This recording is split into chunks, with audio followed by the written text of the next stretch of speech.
Hey, good morning, everybody. It's me, Audrey. I'm back again with another video. So I was just sitting here thinking about in the book of Exodus when God had called Moses to deliver the people of Israel.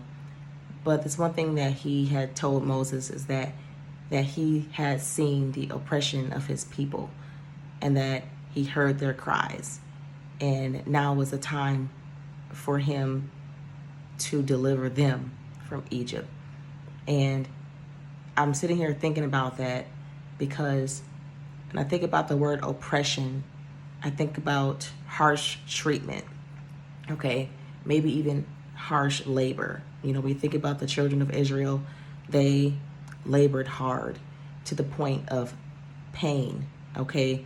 They were treated horribly. They were whipped. They were beaten, you know, and they had to work and toil to build things. And at one point, when Moses had asked the people of Israel, had asked Pharaoh to let the people go, he told them no, and that he was going to make matters worse for them. He's going to make their work even harder without providing them any straw to even make the bricks to continue to build.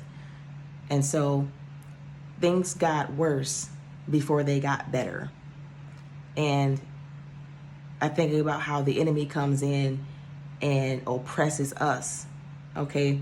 He oppresses us with things. He oppresses us with things that bring trauma, that bring hurt, that bring pain, okay? But what did God do? He still delivered the Israelites from Egypt. He still delivered them from their oppression. They went over 400 years or more in slavery. And so that's a very long time to be oppressed. That's a very long time to be up under that much pressure. And so I hope this encourages someone to continue to remain steadfast, to continue to believe and trust God, because when the right time had come, God delivered them from Egypt. But they had to go through that oppression for all those many years, you know. And at one point, I think it says that, at one point, it says the more that they were oppressed, the more they multiplied. I think if you go back and read chapter 1 of Exodus, and I'm like, the more they were oppressed, the more they multiplied, the more fruitful they became. And so just thinking about that now, I'm like, what you're going through is not wasted. The suffering that you're going through, the trials that you're going through, the drama that you're going through, the attacks that you're going through is not wasted. It's actually causing you to bear more fruit. And so can we really always say that it's the devil that's doing these things? No. Sometimes God allows these things, just like he hardened Pharaoh's heart. And I asked God, like, God, why would you harden Pharaoh's heart?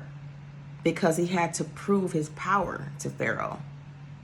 Because Pharaoh was full of pride. He saw himself as God.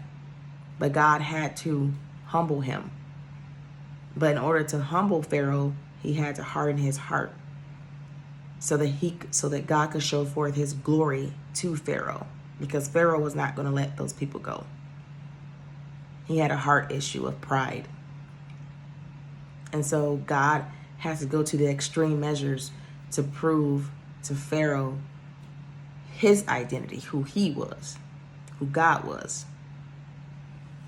And so I just want to encourage you to continue to be steadfast. You may be going through these seasons of oppression and depression or whatever the case may be, okay? But just know that at the right time, God is going to lift you up, and that nothing you're going through is wasted. It is for a purpose, okay? It is to build you.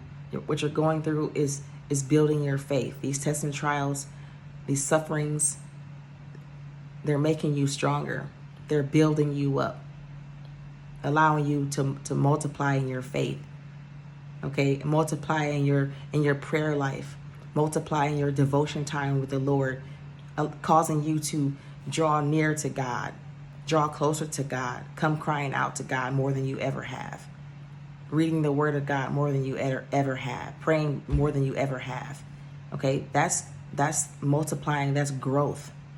Okay, and that's exactly what happened to the Israelites. The more they were oppressed, the more they grew, the more they multiplied.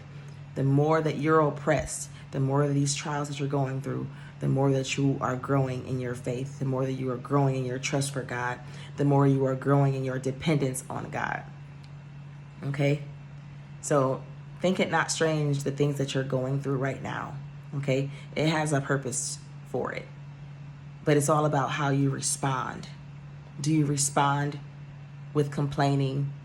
Do you respond with murmuring? Because at one point the Israelites did that too. After they were delivered from Egypt, they got out in the wilderness and they started complaining because once again they were out of their comfortable place, and then they didn't know what to expect. Okay, it's a new place. All right. So yes, they were complaining. I felt the same way when I quit my job as I was led to do from the Lord. I complained because I tied my identity to my job. And I complained because I wasn't familiar with this new place I was in. And it didn't feel good. And I felt lost. And I felt like I was nothing. Like I had no identity. Like, who am I without this job? I'm in this new place. What am I doing here? What's my purpose for being here? To come home and be a stay-at-home mom and wife to my husband and children, and to take care and nurture them. I understand the purpose of it now, and I'm growing in my understanding of that as well. And so for a while I was oppressed, and I got depressed in the earlier stages when it first happened over a year ago, over 18 months ago.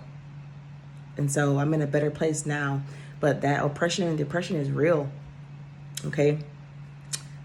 But be encouraged, because God is going to carry you through it all.